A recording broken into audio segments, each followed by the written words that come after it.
Què tal? Bona tarda, benvinguts a l'última sessió d'aquests diàlegs de Pedralbes 2023 que hem dedicat a la guerra. En la sessió d'avui, que té lloc la tarda del dimarts 28 de març del 2023, volem parlar de la memòria i de la guerra. Algú va dir, bastant encertadament, que la guerra es lliura dues vegades. La primera al camp de batalla i la segona a la memòria. I em sembla que en aquest país, per raons tan òbvies que no cal explicar gaire, en sabem alguna cosa d'això, de la batalla per la memòria, de guerres que nosaltres no hem lluitat directament, però sí els nostres pares, els nostres avis, els noms de les quals estan als carrers, als monuments, en allò que en diem la memòria col·lectiva i que en molts casos ha deixat ferides personals i col·lectives en el conjunt de la societat. La memòria i la guerra ens semblava que era una manera conceptualment endreçada de tancar aquests diàlegs de Pedralbes, que, com saben, coordina el professor de Filosofia de la Universitat Autònoma de Barcelona, Daniel Gamper, al qual li demanarem una mica més d'entrada en el tema i la presentació de la convidada que ha triat per abordar aquesta qüestió aquesta tarda. Molt bé, moltes gràcies, Antoni. Bona tarda, benvingudes i benvinguts. Doncs avui contem amb la Marta Marindòmina, que actualment és directora del Born Centre de Cultura i Memòria. Té una carrera acadèmica prèvia per l'Autònoma a la Universitat Laurier de Canadà, on va ser també directora del Centre for Memory and Testimony Studies. És autora de pel·lícules, és autora de documentals i és una persona que ha reflexionat bastament sobre això i en especial jo voldria esmentar aquest llibre magnífic que es diu Fugir era el més vell que teníem, que va publicar l'any 2019 o 2018, 2019, pel qual va rebre diversos premis, al meu parer, molt ben merescuts, el Premi Ciutat de Barcelona, el Premi Joaquim Amat Piniella, el Premi Serra d'Or. És interessant perquè va rebre premis d'assaig i premis de novel·la al mateix temps pel mateix llibre. I és un llibre, doncs, si vostès no saben què llegir, no? La gent no sé què llegir, m'avorreixo, no? Doncs poden... Realment és una lectura extremadament recomanable perquè és una reflexió personal i col·lectiva. És un text molt personal i al mateix temps un text, crec que, diguem, que va adreçat a la societat, i a més està molt ben escrit i prou ben escrit com perquè realment jo crec que és transversal a qualsevol interès que puguin tenir els lectors. I s'hi parla, doncs es parla de la memòria, es parla del passat, es parla de la història, es parla de la identitat, que són tots aquests conceptes que estan entorn del concepte de memòria. També vinculada amb la memòria també tenim un vincle amb la manipulació política, la diferència entre la memòria dels vencedors, la memòria dels vençuts, etc. Llavors jo per començar i diguem perquè ens ajudi a pensar sobre aquest tema, primer voldria llegir un breu fragment, així d'aquesta manera també dono un tast del llibre i de la magnífica prosa, on hi diu: el passat no és mirall del present, ni el present és pantalla on es projecten les escenes passades fent irrupció en l'ara i aquí. La imatge del passat gairebé sempre apareix de trascantó, aigualida, tèrbola. Altres vegades, tan nítida que la claredat mateixa ja ens indica que no és real, que és una memòria somni semblant a una il·lusió òptica. El passat no se'l mira mai de cara. O bé alcem els ulls per veure com qui somia allò que del passat se'ns fa present, és a dir, mirant cap a dalt, o bé abaixem la mirada per enfocar més bé l'escena, per arribar-hi amb la voluntat de precisió d'un microscopi, ni que sigui de reüll. Llavors aquesta reflexió, que això és una reflexió sobre la memòria individual, dintre del capítol en el qual està parlant d'això, i llavors jo el que voldria saber és si aquestes mateixes, de quina manera aquesta enorme complexitat ja que cadascú de nosaltres experimentem a l'hora de fer memòria sobre el nostre passat, no? Diguem, si cada 10 anys fem memòria sobre el nostre passat, cada 10 anys recordarem coses diferents i les explicarem de maneres diferents, veurem causalitats, veurem la construcció de la nostra pròpia identitat per diversos camins, no? De quina manera, doncs, aquesta dificultat es manifesta en el que podria ser, diguem, el destí col·lectiu, no? Com es trasllada aquesta visió individual a la construcció de la memòria col·lectiva, per tant, a la construcció de la identitat col·lectiva. És una pregunta molt gran, òbviament, però entenc que et suggerirà alguna cosa per entrar en el tema. Moltes. Bon vespre. Gràcies per haver-me convidat. És un honor estar aquí entre tots vosaltres. Crec que quan parlem de memòria a tots ens toca aquesta complexitat perquè és bastant difícil abordar-la fent un sol camí. Ja has esmentat la diferència entre la memòria que es construeix personalment i la memòria col·lectiva, que curiosament és canviant. Jo crec, potser és perquè em decanto per una de les meves especialitats, que és la literatura, jo crec que una brúixola que orienta en qüestions de memòria és la brúixola dels testimonis. No perquè ells encarnin la veritat, sinó perquè encarnen la seva veritat, la qual cosa ja ens orienta sobre la realitat plural de la memòria. I us recomano, si no l'heu llegit o si l'heu llegit, tornar-lo a llegir, els darrers llibres de Primo Levi, que és potser un dels testimonis més valents perquè s'atreveix, en comptes de mitificar la memòria, fer una real autocrítica de la posició del testimoni. Fins i tot arriba a parlar del grau de narcisisme que pot anar adquirint un testimoni en la mesura que és convidat a tot arreu i s'exposa al públic. Cap als darrers anys de la seva vida, ell deia que el que explicava ja no era el record de l'experiència viscuda, el que podria ser l'experiència de la pell, que jo faig servir una expressió semblant en el meu llibre, sinó que era la memòria del que ja havia explicat abans. És a dir, estem parlant de relats que es van fent i arribes a un moment que tu mateix ets l'escriptor o el relator de la memòria que vas construir fa 5 anys. També s'hi afegeixen, la qüestió és complexa però és fascinant, s'hi afegeixen també informacions que tenim d'altres testimonis que anem llegint o escoltant, de pel·lícules que anem veient. I jo crec que de manera que el nostre propi testimoniatge va fent sediments, estrats, fins a de vegades no saber què hem viscut. Jo sé que el que estic dient no és gaire còmode, és com quan estic fent classe i els alumnes pregunten però quina és la resposta? Sobretot en filosofia i la literatura, i tu els has de dir és que no n'hi ha una. I això és molt frustrant, però també pot ser bastant alliberador perquè la complexitat justament ens fa buscar veritats diverses. I ara em dec haver desencaminat ja de la primera pregunta que em feies.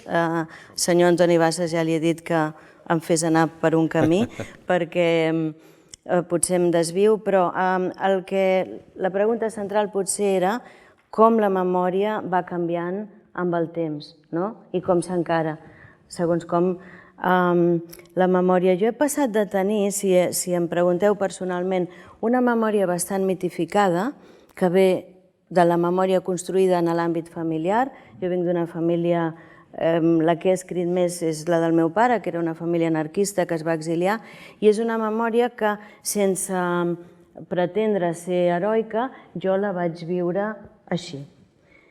Amb el temps i amb els anys, aquesta memòria l'he anada desmitificant perquè també me n'adono de la crueltat que hi pot haver en aquell bàndol o en aquella posició ideològica en què t'has situat de jove. Per tant, això ja s'esmicola el mite, però la memòria continua fent el seu camí. I el que em referia quan deia que la memòria se la mira una mica de trascantó és precisament... Vostè ha fet referència al principi a les plaques i monuments. Jo sempre he tingut la por de trobar el nom de la meva família o fotografia de les persones de la família que han estat a camps de concentració. Al Museu de l'Exili, per exemple, al MUME, si no hi heu anat us hi recomano la visita, les fotografies de nens de la guerra, que seria el cas del meu pare, sempre me les miro com qui no vol mirar, una mica així per no trobar-me'l. Crec que he trobat el meu pare en aquestes fotografies, però encara no m'ho vull dir. Faig aquests canvis de memòria general i col·lectiva, memòria molt personal, justament perquè el fragment que has llegit transmet aquesta necessitat de fer zoom in i zoom out, de ser microscopi i panoràmica a la vegada. I clar, la memòria va variant. Crec que està bé si admetem que va variant, perquè la memòria es fa sempre des del present. És per això que varia. Així com, a diferència de la història, hi ha uns documents que ens demostren una realitat fefaent, allò va passar al 1492, la memòria no té aquests eixos de seguretat. Es fa sempre des d'ara. Jo estic dient això ara. Què diré demà o la setmana que ve?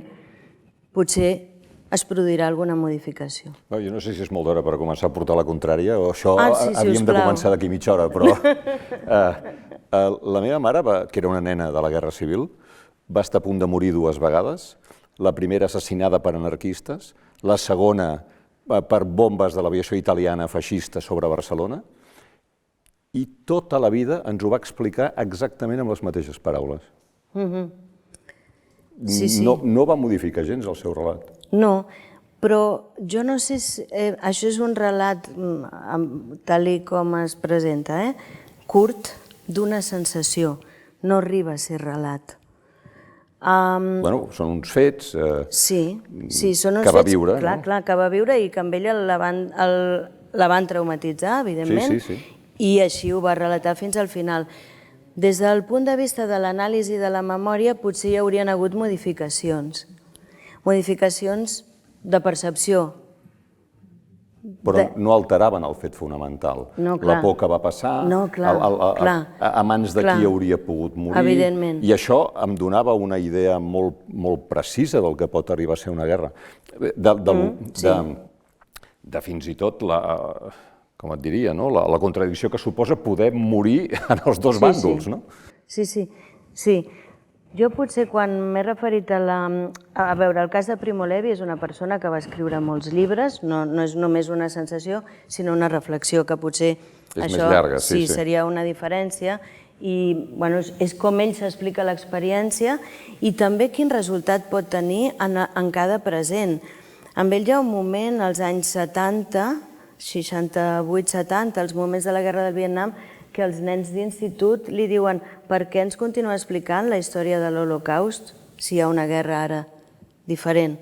I ell se'n va adonar que la memòria tenia una falta d'actualitat. I què s'havia de fer per actualitzar la memòria? Perquè sempre hi ha un fet posterior que ve a substituir certs elements del relat anterior. O col·lapsen o es produeixen falses similituds i comparances. Per tant, en aquest sentit crec que es modifica. Però puc posar un exemple del llibre, ja que m'heu donat pas pel llibre i sou molt amables. Això dintre de la mateixa família. Jo també tinc un exemple. El meu pare va presenciar un bombardeig, va estar en el bombardeig del passeig de Sant Joan. El meu pare també, però aquesta és una altra història. Sí, perquè anaven a bombardejar la fàbrica dels motors d'avió Elizalde. Exacte. I com que bombardejaven amb molt poca precisió en aquella època, a vegades els obusos es desviaven uns quants centenars de metres. Però això és bastant emotiu ja, saber que els nostres dos pares havien estat al mateix lloc. Al passeig de Sant Joan, sí. El meu pare era un nen de 12 anys que per raons diverses el va enxampallar, venia de portar-li la carmanyola en el meu avi que estava fent arengues a no sé on, polítiques vull dir. Bé, el fet és que el que recorda, i jo ho recordava amb molta cruesa i amb molt d'horror, va ser un home que la metralla li havia esberlat la cama, li havia tallat la cama. I els crits, recordava els crits d'aquell home. Això també no és modificable en el relat del meu pare, i deia, recordaré sempre els crits d'aquell home. És un trauma, clar. Jo ho escric, i ho escric dient que el meu pare em va explicar això i com brollava la sang de la cama d'aquell senyor. El meu pare va escriure unes memòries anys més tard i jo introdueixo fragments d'aquestes memòries en el llibre. I ell ho explica, també inalterat, però en la seva memòria personal de l'experiència, aquella cama no li brollava sang i ho explica científicament. En el moment d'un tall immediat, la sang no brolla. Jo ja havia fet una modificació a la memòria del meu pare, perquè l'horror era tal, que vaig sentir jo, que en la meva ment infantil, quin horror hi ha més gran que el de la sang?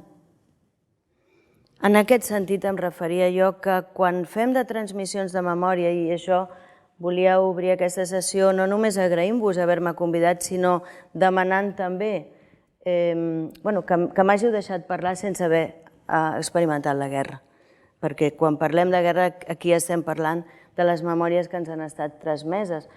En el meu cas no només la del meu pare i la dels nostres familiars, en molts casos aquí, sinó altres que he pogut sentir al Canadà perquè, com sabeu, és un lloc de grans migracions i justament de gent que fuig o és supervivent de guerres i genocidis. I, clar, en aquest cas jo he escrit transmetent el que a mi m'han dit, amb modificacions ja. Us en dic un altre? Puc? Endavant. Hi ha un capítol dedicat a una amiga meva, la Rochelle Rubinstein, que pertany a una família de supervivents hongaresos, de jueus hongaresos, supervivents de l'Holocaust. I li vaig deixar llegir el llibre, que alguns capítols estan traduïts a l'anglès.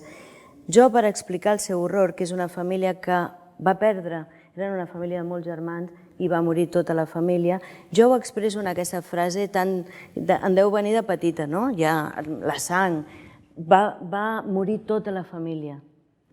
I ell em va dir, no, se'n va salvar un. Evidentment, aquest un és importantíssim. Jo ja m'explico el que vull dir. Ara potser em direu que aquesta dona transmet molt malament les memòries dels altres, però també és l'impacte que ens fan les coses quan ho passem pel relat, és a dir, per la nostra pròpia literatura, ja es transformen, perquè el que vol la nostra retòrica és transmetre aquest horror. A mi la Rochelle me'l transmetia molt bé, perquè ve d'una família afectada. Com li transmeto jo a les altres persones? No ho vaig fer a propòsit, però em va semblar que aquesta hipèrbola ha perdut tots els membres de la família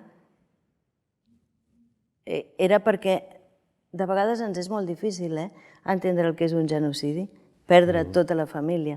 L'un és importantíssim, és el seu tiet, en el cas de la Rochelle, però bé, m'aturaré aquí.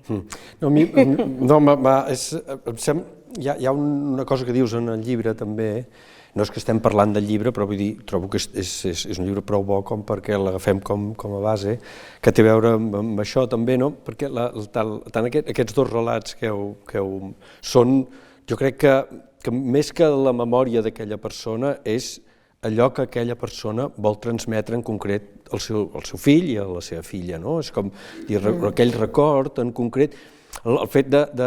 Sí, el trauma aquell que expliquem a vegades en circumstàncies que no són de guerra, no? Però els que hem passat per l'experiència de veure morir els pares, recordem perfectament com va ser aquell dia o aquella nit i quines van ser les últimes paraules o les penúltimes o què estaves fent o quan et van trucar o no sé què. Hi ha coses que queden, no? Potser és veritat que després el temps modifica alguns perfils, no? Però en general és allò de me'n recordo perfectament del que estava fent quan, no? Sí, jo el que voldria destacar és una de les coses que tu dius que a mi em sembla que, no sé si ho dius exactament així, però és com la impossibilitat de transmetre o de comunicar segons quines experiències, moltes coses dius que no t'ho sabria explicar, sembla com la de la guerra seria una d'elles, no? Perquè, i és on tu introdueixes, diu que és O sigui, és el soroll, no? Tu parles d'aquesta visita que fas a Montjuïc, on reprodueixen sorolls de guerra, diu, però de quina guerra són aquests sorolls? L'olor de la guerra, la por, la cruesa. I llavors jo em pregunto, perquè jo d'alguna manera, si puc afegir la meva experiència, la meva mare va viure la meva mare, la meva àvia i el seu pare van viure els bombardejos a Leipzig, que eren devastadors i on un estava a la fàbrica de bombes, l'altre estava treballant i l'altre estava a l'escola, i llavors sonaven les alarmes i després, al cap d'hores, tornaven a casa a veure qui hi havia, si hi havia la casa, si hi havia la mare, i sempre sorprenentment, sempre van ser-hi tots, suposo que van ser afortunats. Però, diguem, malgrat que aquesta història ens l'explicava la meva mare sovint, i notaves l'emoció com l'explicava, però jo em pregunto si aquesta memòria en realitat no acaba passant per allò que no es diu, saps? O sigui, perquè aquestes experiències, òbviament, una experiència que és les que heu comentat vosaltres, o viure els bombardejos a Leipzig, per no parlar de Dresden, on allà realment no va quedar res, això és com aquest soldat que parla Benjamin, que torna de la guerra i està mut, que té el que avui en dia diem estrès posttraumàtic. Clar, jo em pregunto si la memòria no queda en aquelles coses que no es diuen, en les pors, que al final són aquelles coses que transmetem també dintre de la família. Que em sembla també interessant que estem una mica circumscrivint la discussió dintre de la família, perquè la família també és un lloc de memòria. Responc jo? Sí, bueno, el que se t'acudeixi, sí. És un comentari, no és una pregunta. Tu has vingut aquí a parlar del teu llibre. Molt bé. Més o menys. Doncs continuo. És que el fet precisament que el relat sigui sempre bastant igual, que és una mica el que passa en els contes, ens protegeix precisament d'aquests espais buits que han quedat per ser dits. Això és semblant al que els nens, si volen i exigeixen sempre el mateix relat sense modificacions, és perquè una modificació ja els hi aporta una novetat i, per tant, un espai que ells no poden controlar del relat. Per tant, un cop els escriptors, els testimonis, els artistes s'endinsen en aquesta investigació sobre la memòria, ells sí que són aquests artífex de l'espai buit. Primer perquè comencen un trajecte que no saben on els durà. L'espai creatiu pot tenir una idea general, però no saps com acabarà. I, per tant, sí que et confrontes amb moltes preguntes que no pensaves que el teu propi escrit, en aquest cas, et fes. I en aquest sentit, sí que poden sorgir qüestions que responen a aquest buit de la memòria. És curiós perquè, tornant a l'àmbit familiar, però aquí molt compartit, em sembla que en les qüestions de la guerra estem amb dues possibilitats. Així és com ens ho expressem normalment en públic, en debats diversos. A la meva família no se n'ha parlat mai, o a la meva família sí que se n'ha parlat i sempre dient el mateix, que és el que podem dir tu i jo. Clar, de fet són expressions d'una mateixa dificultat. Qui sempre va repetint el mateix és molt important perquè ens transmet una cosa que pertany a la seva experiència, però no ens està dient què hi ha al darrere. Jo recordo també, no només del meu pare, sinó d'altres persones que m'han explicat experiències directes de genocidis, de massacres diverses, estic pensant en ruandesos. Allò que m'ha dit més de vegades és la seva cara. Hi ha una artista, l'Esther Chabel-Gertz, que justament presenta una videoinstal·lació que combina els testimonis de gent que anaven registrant, de supervivents de l'Holocaust, on es poden sentir, nosaltres hi podem anar com a espectadors, i després unes pantalles on hi ha aquesta mateixa gent, que és un vídeo editat amb els silencis, amb tots aquells gestos que ells feien quan volien dir i recordar una cosa i no la podien dir. I em sembla una instal·lació magnífica per explicar justament això. Hi ha una memòria que potser l'han explicada moltes vegades I hi ha aquell gest que sí que només el captem quan parlem amb el testimoni. Perquè hi ha gent que no és que no n'hagi parlat mai, és que no n'ha volgut parlar mai. És a dir, que quan se li ha intentat fer parlar, no n'ha volgut parlar. I tant. I jo crec que està en el seu dret, és una frase una mica banal, naturalment. Jo puc entendre, perquè tornant a la qüestió de... tornant o abordant el que tu has iniciat una mica dels vencedors, jo crec que no ens hem fet mai, això és tan personal, però no ho hem treballat gaire en tot cas. Què significa ser vencedor d'una guerra i què significa ser perdedor? Sobretot perdedor.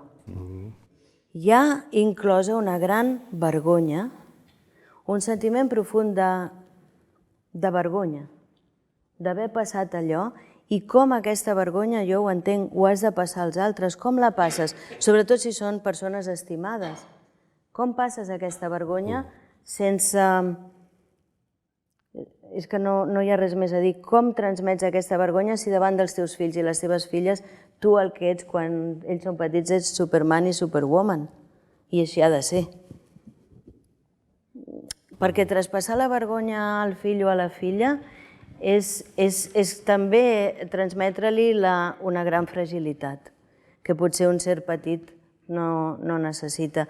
I aquest és un treball molt interessant que estan fent, per exemple, el Centre Primo Levi, que no té a veure directament amb Primo Levi, sinó que tracta els refugiats de totes les guerres i genocidis del món. És un centre que acull immigrants que venen d'experiències molt límit. Estan tractant justament com aquests pares es confronten amb la seva vergonya i com després podran explicar la seva experiència als seus fills i filles. Jo crec que és un tema que no l'hem abordat massa, s'està parlant més ara que mai potser de la guerra i del franquisme, però d'aquesta microhistòria, que és la història de l'experiència viscuda, jo crec que no se'n parla prou, però corregiu-me si m'equivoco. Bueno, potser no en parlen o tenen vergonya perquè creuen que van fallar o perquè després han pensat que els van enganyar. Les raons per les quals van anar amb tot l'idealisme a la guerra en el fons eren mentida o van veure que els seus caps en el fons no les defensaven o que hi havia... no sé. I llavors suposo que també hi ha una certa protecció de la nova generació de dir-li no li vull transferir els meus odis, ni els meus traumes, ni les mentides amb què jo vaig anar a la guerra, diguéssim, no? Però fixa que tu i jo estem parlant de gent que no va anar a la guerra, perquè un aspecte important de la guerra d'aquí és que va ser una guerra on hi va haver rereguarda molt activa, almenys en el camp republicà. Ja ho sabem, es van fer refugis, s'anava a les milícies. És a dir, és una guerra que a Europa almenys és una de les primeres on la població civil no només està afectada, sinó que és reactiva. Per tant, les memòries que tenim, curiosament, hi ha poca novel·la del camp de batalla. Les guerres... És que les guerres es fan en altres llocs també que al camp de batalla. I aquí ja introduiríem qüestions potser de gènere. Les violacions de guerra a les dones ha estat un tema tabú, però malauradament ha format part de la guerra sempre, i dels nens i de les nenes. És a dir, que no són guerres de camp de batalla i de trinxera, sinó són guerres també de població civil altament afectada, bombardejada. Ho estem veient ara a les guerres actuals. Sí, ja a mi parlant de la memòria col·lectiva, hi ha un... Estava pensant, parlant una vegada amb un professor de Berlín, de filosofia, un senyor molt gran, estàvem parlant del monument d'aquest que van fer allà al costat de Pont Sant Plats, el de l'Holocaust. El de l'Holocaust. El de l'Holocaust, no? I llavors vam discutir un moment sobre si era convenient tenir constantment la memòria present de l'horror, no? I ell va dir que sí, que era molt important, però el mateix George Steiner, parlant d'això, diu, escolta, és que això, Europa no pot viure amb aquesta memòria tan pesada al darrere, no? I, per exemple, podríem dir que un dels èxits pragmàtics de la transició espanyola està en el fet de, una mica borrón i cuenta nueva, anem a deixar, perquè el que hem de mirar cap al futur, i de vegades per mirar cap al futur, molt sovint les guerres, doncs el que fan, s'han d'oblidar les injúries del passat. Aleshores, fins a quin punt, de vegades, potser convé no fer memòria. Que aquest és un tema molt apassionant perquè jo crec que ens pensem que la transició ha estat sempre és la culpable de l'oblit i jo crec que és la noció de la joventut i la modernitat es conjuga amb l'oblit. M'explico una mica més. Per posar un exemple, el Max Aub, que és aquest poeta d'origen alemany, però que es va fer autoadoptar valencià, que va passar per camps de concentració a Gelfa, exiliat a Mèxic. Ell torna l'any 1969 per veure, torna a la península Ibèrica per veure si ha de tornar, com està el país. I fa una crònica que us recomano, està publicada sota el títol de La gallina ciega, i recorre tota la península i pregunta als seus amics, als intel·lectuals del moment i a la joventut què recorden de la guerra. Ell està tocat per la guerra, evidentment viu a Mèxic.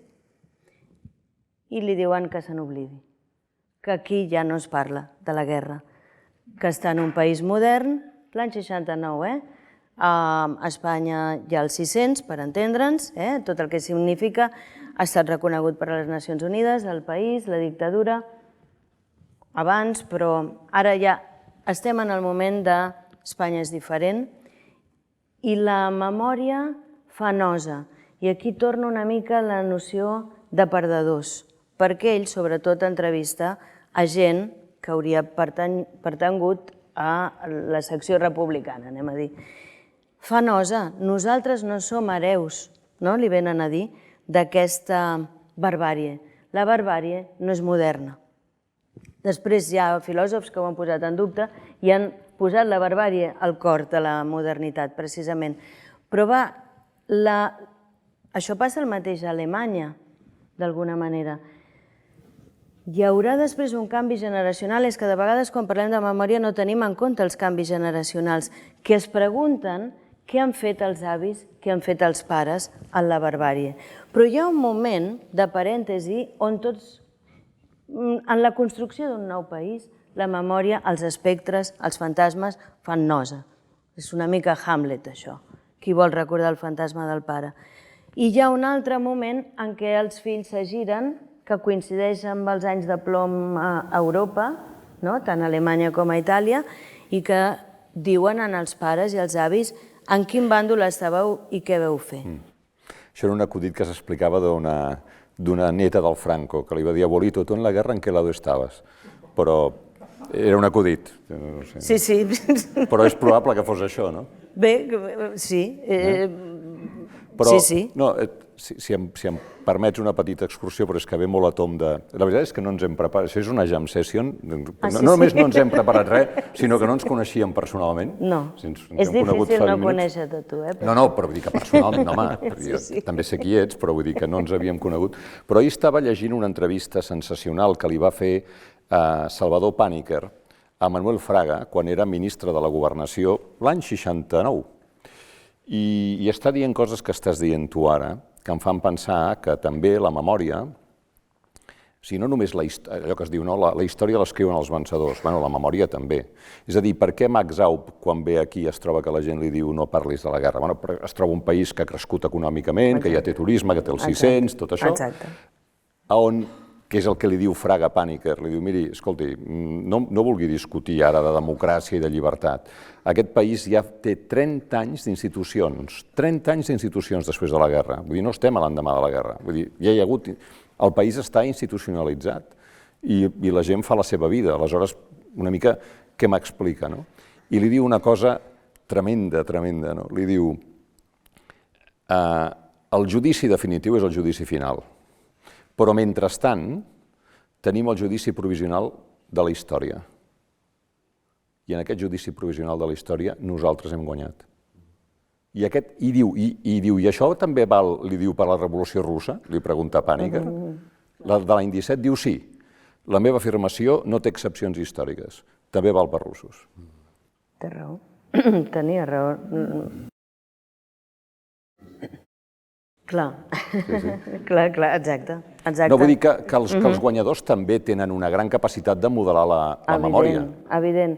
De totes maneres, a Europa jo crec que s'ha produït, i de retop, com que han passat tantes crueltats al segle XX, ha estat tan densa en crueses a tots els continents, una mica amb tots els esdeveniments relacionats, Segona Guerra Mundial i les seves conseqüències, independència de països colonitzats, revolucions a l'Amèrica Llatina i a l'Àfrica. És realment el XXI, és el segle de la memòria. I aquí s'ha donat un tomb. El que abans feia nosa, ara és un indicador de la modernitat. I nosaltres, des d'aquí, jo diria, i molts altres països, ens hem afanyat a fer part d'aquesta memòria europea també i de vegades a cometre algunes incorreccions com, des del meu punt de vista, fer semblances entre la memòria, el recorregut històric dels republicans a l'exili i als camps nazis amb l'Holocaust jueu, per exemple. Però això, que ha estat fet d'una manera inconscient, jo crec que és als historiadors els que correspon informar-nos bé, però és molt interessant veure com des d'un àmbit dels que no som historiadors, per què han passat aquestes semblances? Doncs perquè jo crec que ens ha donat justament l'element per dir-nos som part de la història d'Europa. Som part perquè, a més, ho hem de justificar d'una manera que som moderns, perquè hem estat 40 anys apartats d'aquesta modernitat, malgrat el que es deia als 60 no. No, esclar, evident, sí. No? És que era una mica un miratge. Era una anomalia en termes històrics. Exacte. Era una anomalia propiciada potser també pels Estats Units, exactament. Però és en aquest sentit, retornant a l'inici d'aquesta conversa, com la memòria i la posició de la memòria i el seu valor va canviant segons els presents. I aquest és un cas molt clar perquè el segle no passava així abans. Ens pensem, per exemple, que la història de l'Holocaust, de la Shoah, va néixer el mateix dia de l'alliberament dels camps i això no és així. Es va trigar dècades, als anys 70-80 comencen a haver-hi els primers departaments d'estudis de l'Holocaust als Estats Units perquè no relacionava directament la Segona Guerra Mundial amb el genocidi. I els gitanos encara més perquè ha estat més difícil de fer recerca. Però el que abans feia nosa ara és element sine qua non d'una democràcia. I ho estem veient aquí amb els diferents intents o ja resolucions de memòries històriques, de lleis de memòria històrica. Hi haurà gent a qui aquestes lleis li faran nosa, evidentment. I tu, a l'hora de pensar sobre la memòria, com la vincularies amb el concepte de justícia, amb el fet de fer justícia? Perquè, d'una banda, diguem, se sol contraposar la tolerància, per exemple, que podria ser una de les coses que va caracteritzar el moment de la transició espanyola, la tolerància entesa en el sentit de dir no aixequem els temes del passat perquè ara mateix som moderns i hem de mirar endavant, i d'altra banda hi hauria, probablement els últims 15 anys, per almenys mirant com a mínim el context d'Espanya, on hi ha hagut lleis de memòria històrica, a Catalunya també s'ha treballat en aquest sentit, i entenc que les dues, al final, són instrumentals de vegades per a alguna finalitat política, poden ser instrumentalitzades.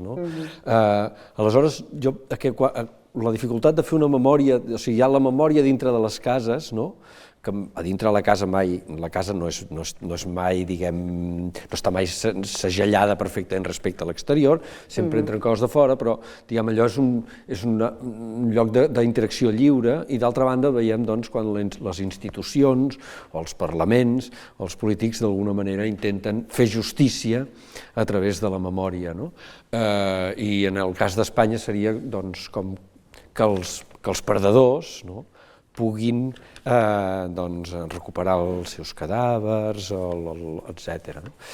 Però, diguem, la possibilitat que en lloc de fer memòria el que s'estigui fent és una altra cosa, que sigui justícia o una justícia adequada als interessos del present. No sé, entenc que hi hauràs pensat... O una cosa pitjor, si em permets, ja també o potser també estàs fent propaganda electoral.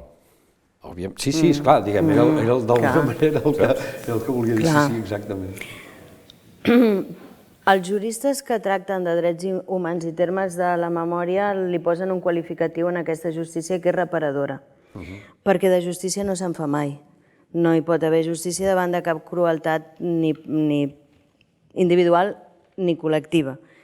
Però, en canvi, jo crec que les memòries institucionals, la justícia reparadora és necessària, perquè aquells supervivents o fills de supervivents, i ara utilitzo la paraula supervivents per referir-me a totes les massacres, injustícies, guerres, tenen necessitat, és una necessitat que jo puc entendre molt bé, que la institució, sigui la que sigui, reconeixi la injustícia feta i que això li posi paraules. Això, d'una manera molt valenta, a Kirchner, recordeu, el president argentí, que no havia estat implicat, evidentment, en el cop d'estat ni en el procés de desaparició, sinó que havia estat justament a l'altre cantó, va demanar, en nom del país, de l'Estat. Perdó. I això jo crec que és s'ha fet en altres casos, s'ha fet a Sud-àfrica. Hi ha hagut comissions de veritat i reconciliació a diversos països, però el fet que l'Estat sigui de la ideologia que sigui en el moment que es fa la reparació, demani perdó, és importantíssim, perquè és una manera de dir-nos també, primer, que reconeix allò que ha estat invisibilitzat i segon, que l'Estat també ens pot protegir. Una de les coses que recordem Hannah Arendt, que va dir Hannah Arendt, a partir de l'experiència de la Segona Guerra Mundial, és que a partir d'aquell moment estava clar que l'Estat es pot retornar contra l'individu. Per tant, si perdem la protecció de l'Estat, en aquest sentit, estem molt desprotegits, òbviament. Sí, sí. Però jo crec que en aquest sentit, en aquest país ens falta això. De fet, si no saben quina pel·lícula veure i volen veure una pel·lícula, dic parafrasejant el Daniel, els estem posant deures. Hi ha aquesta pel·lícula que va optar als Oscars, que la protagonitza el Ricardo Darín, que es diu 1985, que va sobre, potser l'han vista, però va sobre la figura del fiscal Julio César Estrasera, em sembla, que és el que seu a la banqueta i condemna a presó i fins i tot a cadena perpètua els dirigents de la Junta Militar Argentina.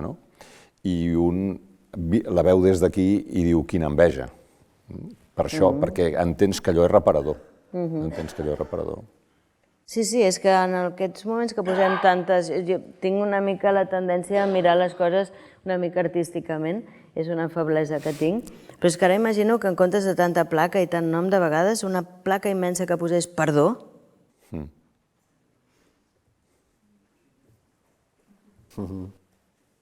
És que algú... Però és una placa que hauria d'anar firmada pels dos bàndols, no?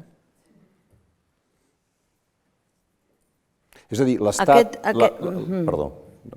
Clar, una cosa és la guerra i l'altra la postguerra també, no? Hi va haver moltes barbaritats en la postguerra i aquestes ja les va cometre l'Estat, no? Exacte, com a Estat. Potser, no sé, en el Constitucional, que hi hagués perdó. No estaria malament, perquè de barbaritats l'Estat n'ha fet sempre moltes. Abans he citat 1492 i no ha estat casual que jo hagi dit 1492, encara que era la constitució d'un protoestat. Però, bé, els estats que utilitzen després la memòria per qüestions electorals, clar, és que qualsevol cosa que fa qualsevol polític el beneficia o li és desfavorable. És la condemna del polític. Però ha d'existir. És igual. És que jo diria que en aquests moments ens hem de deixar de punyetes, permeteu-me. Ho han de fer. Algú ho haurà de fer. És a dir, la imatge de l'helicòpter emportant-se el taüt de Franco del Valle de los Caídos és reparadora. Home, jo crec que en part sí, el que passa que no ha tingut un recorregut gaire... Bueno, sí, el van portar a una altra banda, vull dir, Sí, sí. està enterrat en una altra església. Sí, és cert, però... No vols dir que la llei de la memòria... No, és un trasllat que és molt important, i potser més important de com ho hem viscut des d'aquí, I més important... No, a mi m'ho sembla, Sí, que és important, evidentment que és important, i és important, però jo crec que hauria d'haver anat acompanyat d'una narrativa estatal una mica més valenta, però si no es pot, si no ha succeït és perquè no es pot. Això, bueno, tu ets un gran periodista, no ho sé, tu saps més calibrar què hi ha sota la política d'un país. És que potser no es pot... Sempre hi ha un equilibri d'interessos. Clar, però potser encara ho faríem moure més tombes, no? O sigui, jo crec que va ser molt important, i tenint en compte el pes que té l'extrema dreta al país i que està tornant a tenir, sí, veure el dictador sortir d'allà, clar que és important. Però bé, hi ha un altre molt relat a fer que no s'ha fet, el Valle de los Caídos, en aquell moment no es va dir que també hi ha altres cossos que van col·laborar en la construcció del vall. O sigui, la narrativa va quedar en aquest fet, molt fotogènic, molt internacional, diguéssim. Molt internacional, molt exportable, perquè també ens inscrivia novament en la modernitat, amb la contemporaneitat, però queda una mica curt, des del meu punt de vista. També és cert que en algun moment haurem de dir prou. Prou a què? Hem de passar també a estar interessats per altres memòries, per altres moments. De la nostra història? Sí, m'explico. M'explico breument, perquè no us enfadeu gaire. No, enfadem-nos. No, això mai. Nosaltres tenim la tendència, nosaltres, tots els països, a pensar-nos que les maldats que ens han passat són úniques. I tendim a dir, em sembla que tu deus conèixer el cas alemany bastant bé, això a Alemanya no passaria. Això és mentida. A Alemanya hi ha grups nazis organitzats des dels anys 70. Passa a Alemanya coses que aquí diem que no passarien. Són actius. La lluita armada dels anys 70 va ser en els grups radicals i anarquistes Baader-Meinhof, però també hi havia els comandos feixistes que reclamaven de la memòria dels seus pares. És que potser, i acabo, ens pensem que només recordem nosaltres, però l'altre, el suposat enemic, al contrari nostre ideològicament, també recorda i també reclama la seva memòria. I això és el que passa precisament ara a molts països d'Europa amb l'extrema dreta. Són hereters d'una memòria que els ha precedit. El senyor que entra amb unes banyes de viking al Capitol està portant una memòria.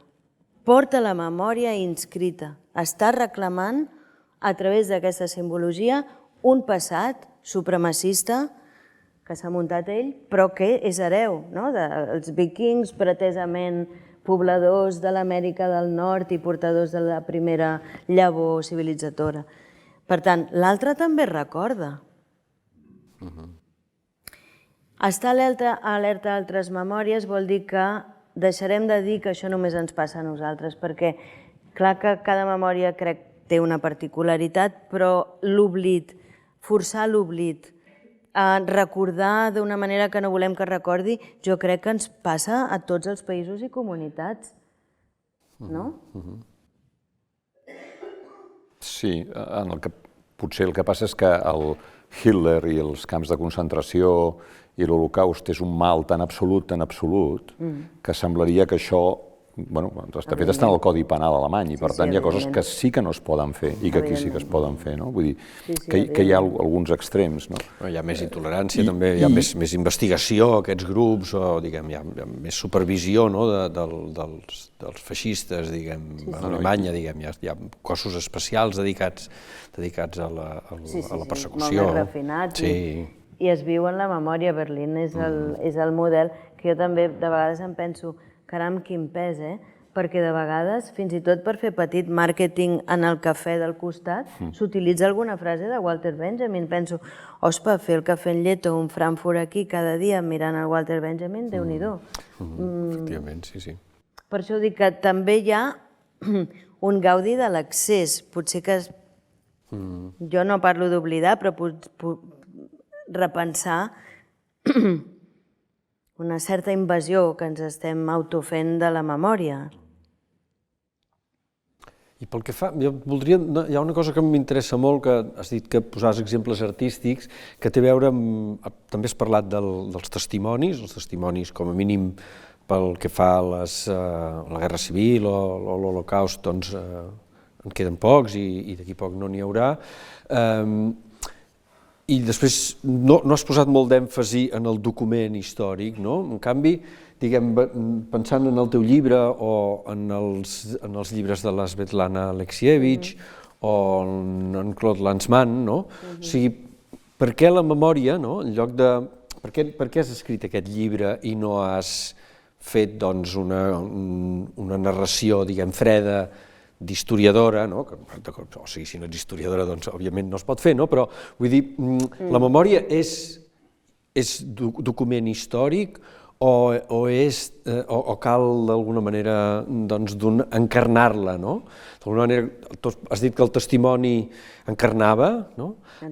I sembla com si és potser la literatura que encarnarà aquesta força, no? Diguem, aquest premi no, l'Alexievich, que és una escriptora espectacular, que potser no hagi escrit mai ni una línia, no? Perquè és pròpia, diguem, no s'ha inventat res, sinó que simplement s'ha dedicat a transcriure, òbviament, editar, construir, fer un trencaclosques, però, diguem, són llibres que no es poden llegir d'una tirada, no? Perquè són devastadors, però que, clar, diguem, dius, potser no he llegit els documents de Txernòbil, però aquesta experiència, potser l'olor, la por, la tremolor, l'experiència vivencial, aquesta potser necessita no tant d'historiadors, sinó que necessita...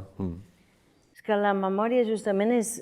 La memòria necessita de la historiografia per certificar la veritat del fet, però en canvi la història no certifica la veritat de l'experiència, perquè cadascú la viu d'una manera molt diferent, evidentment. I és això també el que la fa molt diversa, el que de vegades és sorprenent, veure com una persona pot haver encarat un fet d'una manera mentre en el mateix lloc una altra persona ho experimentava d'una manera diversa. La història, per això, jo crec que la memòria sempre ha d'anar acompanyada de la història, perquè si no es produeixen fets greus com el negacionisme, posant per cas. O sigui que la història està allà per dir-nos que això és veritat. Què passa amb esdeveniments com l'Holocaust, que justament van succeir, estava tot tan planificat que fins i tot no s'havia de deixar cap traça. Per això són tan importants els objectes.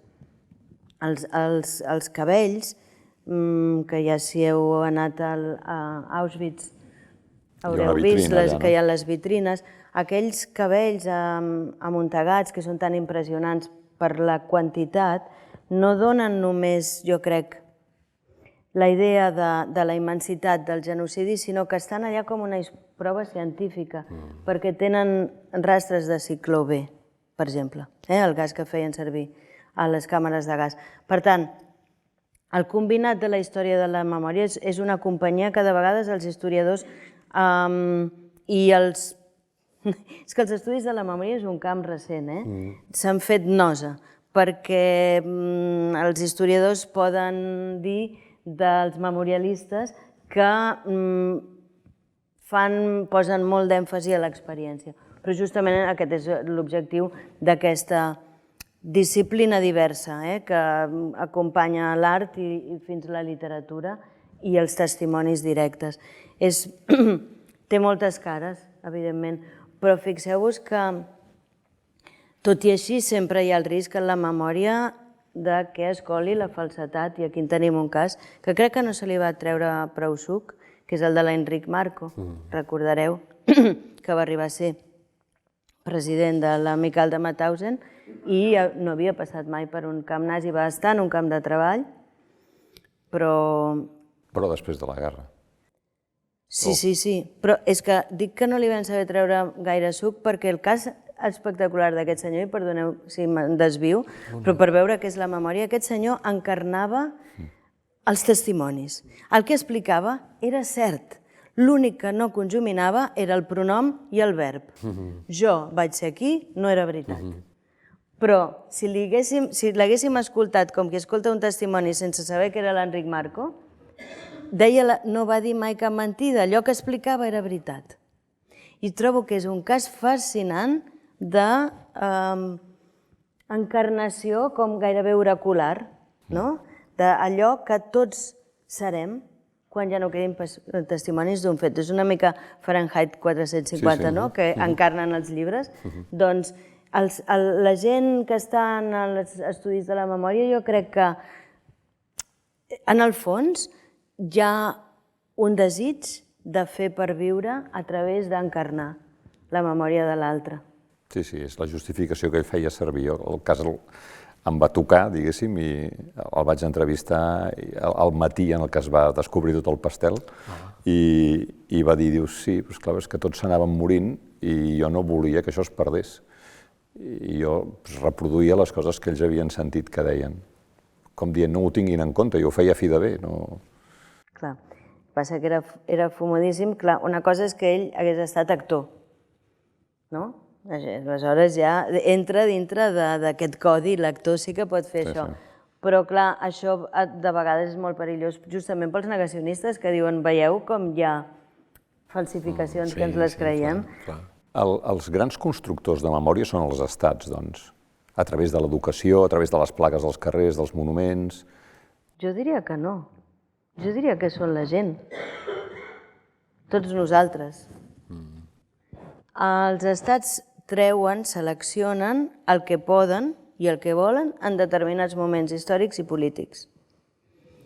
Però jo és que no sóc gaire plaquera, Ja, bueno, sí, però Gaire què? està ple de plaques, vull dir. Plaquera. Ah, plaquera. Ja. Perquè jo crec que la placa té sentit quan ja hem sentit molts testimonis. Nosaltres parlem molt de la guerra civil o la dictadura, però no llegim els testimonis i de debò que jo crec que el saber de l'experiència es troba en la paraula, escrita, gravada, enregistrada. Ja, però que una plaça es digués Calvo Sotelo i després es digui Francesc Macià, quin missatge ens envia a nosaltres i a la nostra memòria? Molt curt, molt curt. Permeteu-me que jo pensi amb la meva humilitat que curt, perquè ara és que no sabem qui és Calvo Sotelo. A partir d'una generació que no ha viscut directament els fets, no desapareix. El nom desapareix.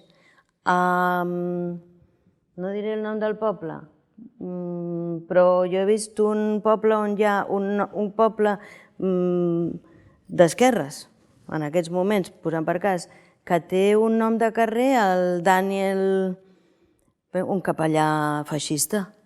No s'ha tocat, aquella placa no s'ha tocat. És molt interessant que no s'hagi tocat, no per mala fe, no per voluntat del poble que ens rep amb una senyera estelada i que ha estat molt involucrada. No saben qui és. No, exacte,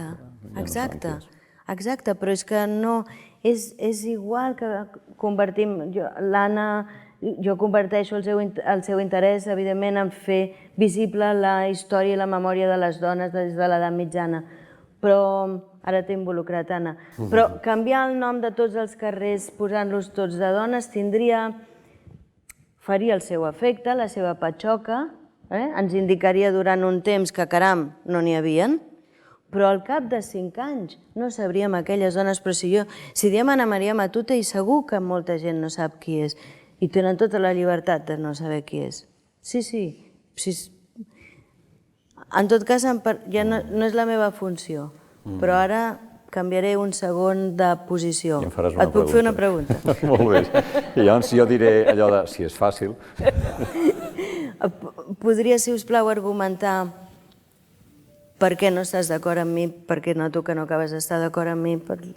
Bueno, perquè quan el teu fill et pregunta qui era Calvo Sotelo, doncs li pots dir no ho sé, però si ho saps li has de dir, doncs mira, era un ministre, era un polític que van assassinar just abans de començar la guerra i era el bàndol franquista, el seu assassinat va desencadenar la Guerra Civil i els guanyadors en van fer un màrtir. I si em pregunta qui era Francesc Macià, li puc dir un president de la Generalitat. M'estimo més dir-li això. Sí. A veure, com a moment, com a excusa per explicar una mica d'història, segur. I perquè m'humiliaria que la Diagonal es digués Avinguda del Generalísimo Franco, que és com es va dir durant 40 anys. Sí, però mira, tenim una plaça Tetuan que ens pensem que és molt catalana i resulta que és un reste del colonialisme. Però no ho sabem. No, jo no he fet el nomenclàtor. Però em sembla que és evident que és millor que es digui Diagonal que no que es digui Avenida Generalísimo Franco. Evident, però si la pregunta és si és efectiu anar canviant el nom dels carrers, jo diria que no gaire, perquè si ara hi hagués un gran canvi de govern, és que es tornarien a canviar. És gairebé un ritual una mica tribal. Posem els noms dels nostres, fins ara han estat, pàters. Bé, jo prefereixo memorialitzar d'una altra manera més efectiva i ser una mica, en aquest cas, neoyorquesa. 1, 2, 3, 4, amunt, a dalt i a sota. En suport de la teva tesi, perquè no tot han de ser desacords, et diré que George Steiner, en la seva cèlebre conferència Una idea d'Europa, diu que aquesta és una gran virtut americana. Que un nen americà veu carrer 1, 2, 3, 4, o primera avinguda, segona avinguda, tal, i pensa, jo potser algun dia podré posar el meu nom aquí. Un nen europeu veu carrer Beethoven, carrer Mozart, i ja sap que no podrà fer res, perquè aquell carrer ja està adjudicat. O sigui que la història és una gran motxilla molt pesada a Europa i que a Amèrica tot està per fer. I tant. I a més, si un nen català d'origen marroquí passa per la plaça Tetuan, què li diem? Doncs aquí l'exèrcit espanyol va pelar uns quants dels teus... Clar, però per què no l'hem tret a la plaça Tetuan? Aquesta és la pregunta. De fet, hi ha un intent del Ventura Pons perquè es digui... Li vol canviar el nom, li vol posar el nom d'una dona. Sí, però és que hauríem d'anar canviant Padilla, Castillejos... Tot això és colonial, són noms de... Almogàvers, també? Home, sí. Sí. Hòstia, collons, tu. València, Mallorca, Còrsega, tot això eren regnes... No, eren regnes i eren territoris de la corona catalana-aragonesa. És veritat, és que no ens en sortim, ja us dic jo, 1, 2, 3, 4. Noms d'arbres, de colors, núvols... Exacte, que aviat no n'hi haurà, si no ens afanyem. Us sembla que obrim... Molt bé, moltes gràcies. Ja podeu començar a fer les vostres preguntes, com vulgueu. Hi ha un micròfon, de manera que si aixequeu la mà us el passaran i així quedarà enregistrada correctament la pregunta en la gravació. Perdó un moment. Aquí, sisplau.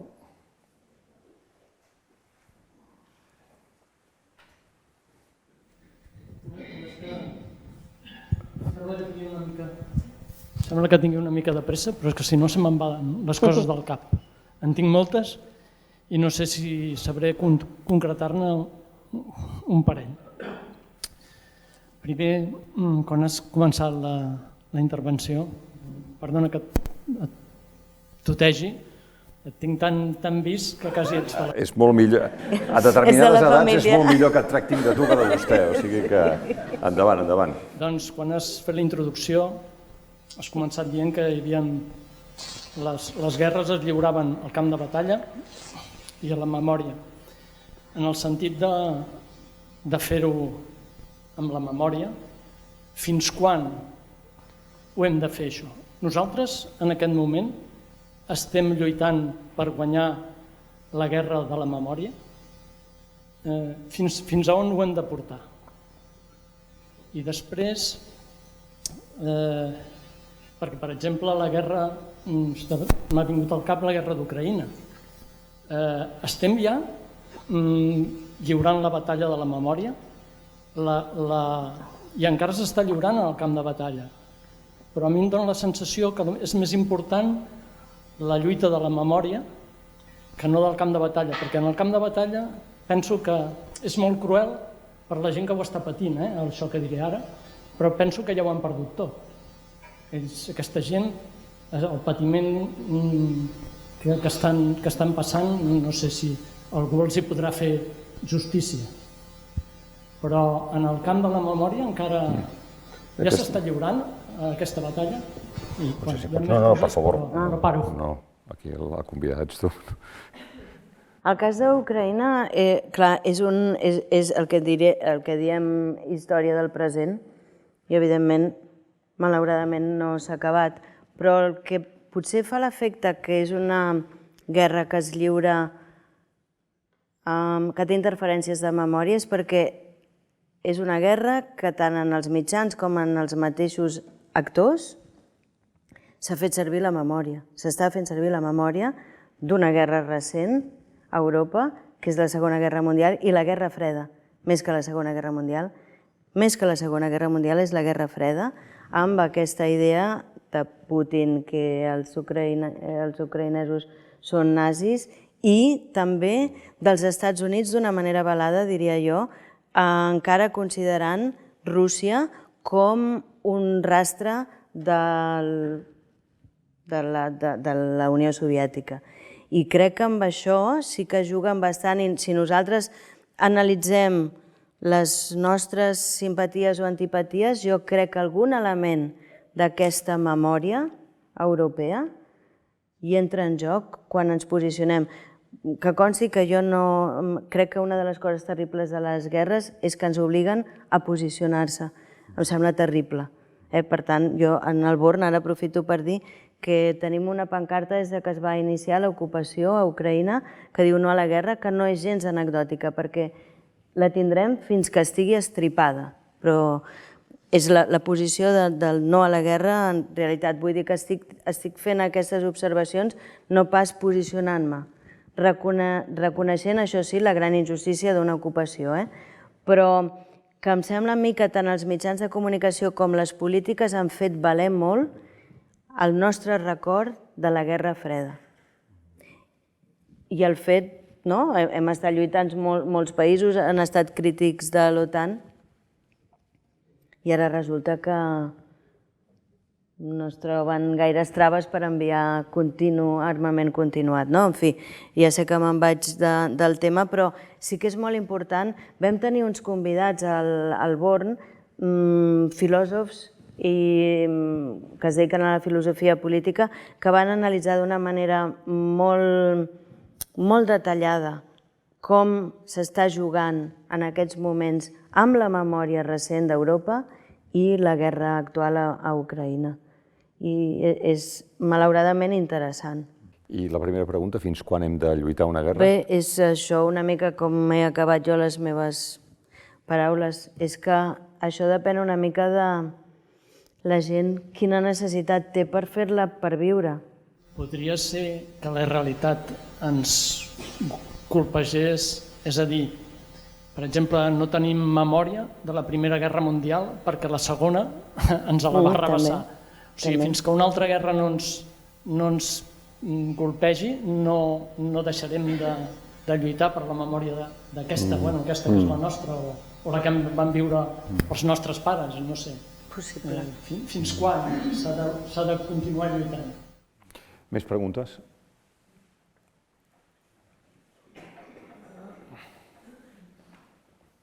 Sí, parlaves de que amb la memòria no pots suplir la justícia, o sigui, amb la memòria és difícil de fer justícia. Jo m'imagino tota la gent que té familiars en les cunetes a tota Espanya, que si realment la memòria logra identificar aquests cadàvers i tornar-los als seus familiars, s'està fent justícia amb això. A un nivell sí. Quan em refereixo que és impossible la justícia, per això jo comentava que el terme que s'utilitza més habitualment és reparadora, repara un dolor, però no retorna els morts. En aquest sentit, un cop feta la injustícia no hi ha volta de full. això em referia, però clar, però són necessàries. I l'altra cosa és que actualment a Espanya jo crec que aquesta memòria històrica que es vol impulsar institucionalment per les esquerres es pren des de la dreta com una revanxa o com el fet de que Franco volés per allà és com una afrenta a tota la memòria franquista, que n'hi ha molta de memòria franquista i que es revolta contra això. Per tant, és una lluita de no reconèixer, diguem, la memòria franquista mai reconeixerà tot el que va fer. I aquí entrem amb el tema del perdó, perquè no tan sols les institucions o els estats han de demanar perdó, sinó els partits també han de demanar perdó. Per què no Esquerra Republicana demana perdó del que va fer? És una mica el que deia l'Antoni Bassas, s'hauria d'arribar al moment ideal, potser el moment zero, seria demanar perdó tots per haver-nos involucrat en les barbàries diverses, no? Començar... El senyor Tamames l'altre dia a les Corts va fer referència al fet que la memòria no es divide. Va fer referència, clar que ens divideix, però és que ja estem parlant de fets que van tenir lloc justament perquè es va produir divisió. I no només una divisió, sinó molts fragments, perquè una mica a l'inici em sembla que parlàvem fora de... La memòria de la Guerra Civil és tan complexa, la Guerra Civil va ser tan complexa i amb uns partits que van anar canviant les seves aliances, com sabem, segons el moment, les involucracions internacionals, que tampoc... O sigui, diem que fem memòria de la Guerra Civil, però fem memòria d'una percepció molt particular que cada un de nosaltres té de la Guerra Civil. Però la Guerra Civil no sé si encara la comprenem. I les traïdories polítiques dels suposats aliats, França mateix, no? O sigui, va ser una guerra d'una gran complexitat. Alguns historiadors la consideren el preàmbul de la Segona Guerra Mundial. És a dir, una mica ve a reblar aquest escepticisme meu que la placa dona a conèixer el fet o fa memòria. Parlem molt, el sintagma guerra civil s'utilitza molt, però realment sabem sobre la Guerra Civil?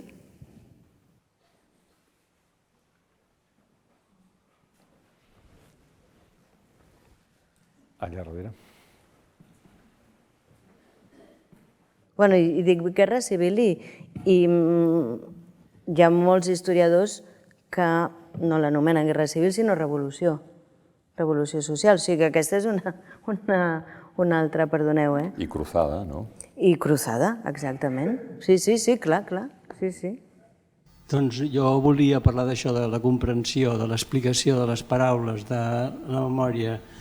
Jo crec que en Gamper ho deia clarament, hi ha un buit, hi ha un silenci, hi ha una dificultat per trobar les paraules. Wittgenstein deia que el meu món és on arriben les meves paraules, però aquí no s'acaben les experiències. Les experiències són molt complicades, tan angoixants i amb unes emocions tan intenses que no hi ha paraules per descriure ni les trobarem mai. Per això és molt normal que els que han passat aquestes situacions estiguin callats, perquè no hi ha paraules per explicar-ho. Llavors, com podem fer memòria de coses que no podem explicar quan veus que la realitat és tan complicada? I llavors la reconciliació està aquí, està en trobar la teva limitació, i aquest exercici és un exercici individual però també social. Tothom ha de veure que per comprendre l'alteritat, per comprendre el contrari, has de veure aquesta limitació, tant en ell com en tu. I d'aquesta manera probablement es pot arribar a la justícia.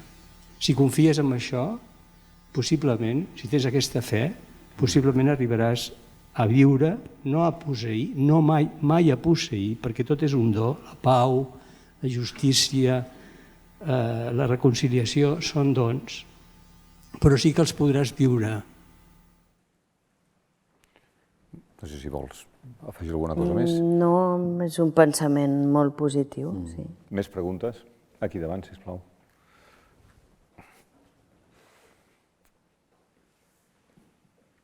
Hola, Marta. Hola. Bé, jo ara estic participant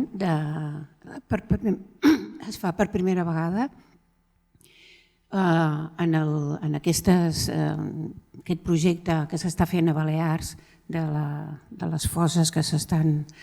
I per primera vegada estem participant Salut Mental. I jo això quan estaves parlant dels vençuts i dels vencedors, jo penso que això és molt important perquè és el testimoni d'un vençut. I a part del fet traumàtic, que si es pot parlar, que si no es pot parlar, com la memòria es va canviant i com s'elabora un discurs al voltant d'aquest fet traumàtic, però aquests testimonis, com resituar-los, com restituir no solament el que és mort, sinó el trauma que es va heredant amb les generacions, no? I com resituar-los com a subjectes, que jo crec que és el més important, perquè els ser perdedors han quedat fora de aquests cossos maltractats que han sigut tractats fora del que és un subjecte. I jo crec que és important això restituir-ho a nivell de la memòria i a nivell dels seus fills o dels seus nets. La Mercè Rigo és una psicoanalista que en sap molt del tema i n'hem parlat alguna vegada. Evidentment és que aquesta memòria dels perdedors o dels vencedors, també potser dels vencedors també, i ara potser voldria dir una cosa a propòsit d'això, però la memòria, els fills i filles dels perdedors sí que hereten alguns tics dels pares que els deixen també una mica als marges. Hi ha com un sentiment pot haver-hi un sentiment de marginalitat. No hi ha comportaments estàndards, però sí que és veritat que s'ha de rescatar. El que passa que jo en aquest llibre sí que faig servir una pel·lícula, que és El lladre de bicicletes, en el qual em va fer adonar la meva fascinació de joveneta quan el vaig veure. És una pel·lícula de Sica, la recordareu alguns, on hi ha un nen, que és justament un nen que és fill del perdedor. Estem en la postguerra romana. És un senyor que està vivint misèria emocional i material. I com aquell nen se sent tan perdut, si recordeu al final, donant-li la mà al pare, és més aviat ell que li dona la mà al pare que no pas el pare que li dona la mà a ell. Ell recull la mà del pare i jo crec que és una expressió molt clara del com es transmet aquest sentiment d'haver fallat. Tan fallat, però de fet suposo que l'experiència és que tu has fet una cosa que ha fet possible aquest haver fallat. És una tragèdia aquesta experiència. Però a propòsit dels vencedors, hi ha grups, sobretot a l'Argentina i a Xile, jo n'he conegut que viuen a França, que són homes i dones joves que han sabut que els seus pares, sobretot són pares, posem mares també, que han estat torturadors. I com ells estan fent ara, encarant el fet de ser fills i filles de torturadors. Això ja es va produir a Alemanya i van donar resultats dramàtics, com gent que es va fer esterilitzar per no poder reproduir el que ells consideraven que eren monstres potencials.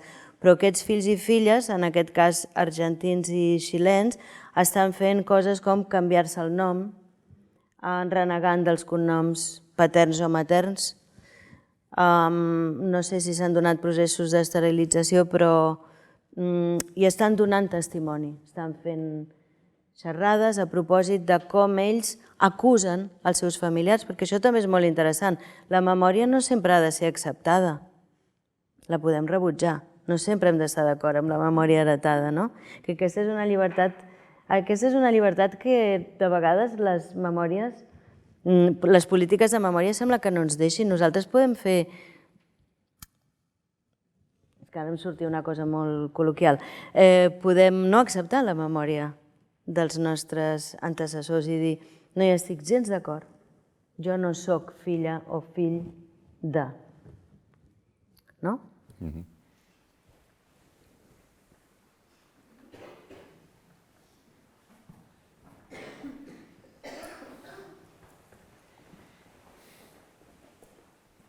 Gràcies. Faig la pregunta i després m'explico. La pregunta, què és més important? La memòria, aquí, si mirem, doncs hi ha bastanta memòria, no? Mirant l'audiència. Què és més important, la memòria del passat o la memòria més aviat del passat bastant recent? Em refereixo, per exemple, que parlem molt de la Guerra Civil i de la Guerra Mundial i d'altres guerres, i un fet recent podria ser l'1 d'octubre i un altre fet recent podria ser el que està passant amb la reconciliació al País Basc. A veure, i ara m'explico. La memòria, per mi, no sé si vaig equivocat, és augmentar el coneixement. I el coneixement, des del punt de vista d'on vinc, que és del món de la indústria i de l'empresa, és capacitat per actuar. Com hem d'actuar, llavors, si augmentem el nostre coneixement? Per què ens serveix augmentar la memòria, augmentar el coneixement, si no sabem actuar sobre això? I d'actuacions sí que en veiem. Veiem l'actuació reivindicativa de la memòria, bastant partidista o partidària, segons com, i veiem la reivindicació també de la justícia reparadora o de la veritat, de la memòria històrica dels fets. Anem als fets. Si no som capaços de posar-nos d'acord amb els fets de fa 40, 50, 60 anys, com ens podem posar d'acord? I aquest és l'exemple que transmetem a les generacions que no estan aquí, els joves. Si no ens posem d'acord amb això, com podem preguntar què opines tu de l'1 d'octubre o què opines tu del final d'ETA o de aquesta interessant qüestió que hi ha de que sembla que al País Basc hi ha una experiència de que gent que ha sofert per un cantó i per l'altre arriben en determinats cercles a intentar reparar-se mútuament i tot això. Per tant, la pregunta segueix així, no? Què és més important en quant a la memòria? Utilitzar-la com a coneixement enciclopèdic o utilitzar-la realment per actuar, per reparar qüestions? D'acord, aquesta serà l'última pregunta. Jo també? Sí. Jo diria que les dues coses són molt importants, no? Per situar-nos, saber d'on venim, jo crec que és interessant. Però precisament la seva observació lliga amb aquesta observació que jo he fet prèvia de que en algun moment haurem de posar aturador perquè hi ha altres memòries que ens hauran de treure la nostra atenció, que són les memòries més recents, les que ens toquen d'alguna manera i encara no som capaços de formular. La reconciliació al País Basc és un tema molt important perquè, ja ho sabem tots, no cal incidir, és els anys de plom de la península. Ara, clar que és important. I com fer-ho? Estan donant un exemple. El que passa que cada cultura, cada comunitat té maneres d'abordar la memòria recent segons les característiques d'aquella cultura o aquella comunitat. El País Basc és molt petit, la gent es coneix tota. És gairebé obligat que provessin de fer aquesta entesa o aproximació entre víctimes i perpetradors, per dir-ho d'alguna manera. Això també s'ha fet a Ruanda, que la comunitat... Que tots som víctimes i tots som...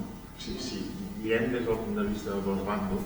Sí, però segur, però conviure, literalment, en el Ruanda també és un fet. Vivies davant de la casa d'una persona que havia acabat amb la teva família. El procés de la Comissió de Veritat i Reconciliació ha establert unes obligacions pels torturadors envers els supervivents.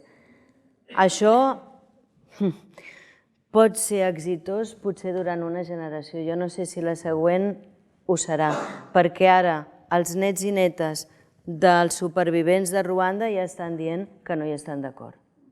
No estan d'acord ni amb la memorialització. No sé si recordeu que hi ha un memorial, no sé si és el de Kigali, que hi ha tota la disposició de cranis, centenars de cranis, no de supervivents, perdoneu, de víctimes. Els nets i netes estan dient que ells refusen a veure el crani dels seus avis i les seves àvies. O sigui que acabem una mica com hem començat, no? Gairebé es pot afirmar que la memòria és canviant i té molt a veure amb la política, però amb el que reclamen les generacions joves també.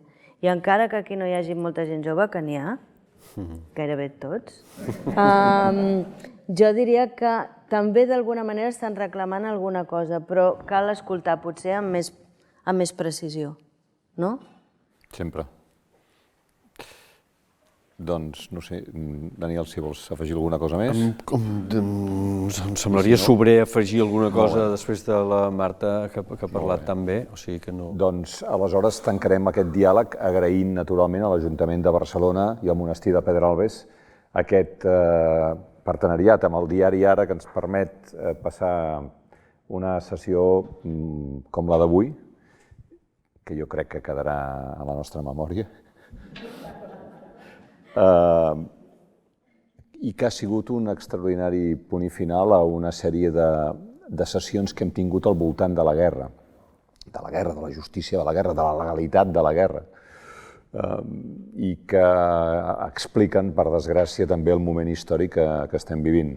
O sigui que, Daniel, també moltes gràcies per haver comissariat tot això. A vostès també gràcies per haver-nos vist i als que ens han seguit a través d'internet, moltes gràcies i bona tarda.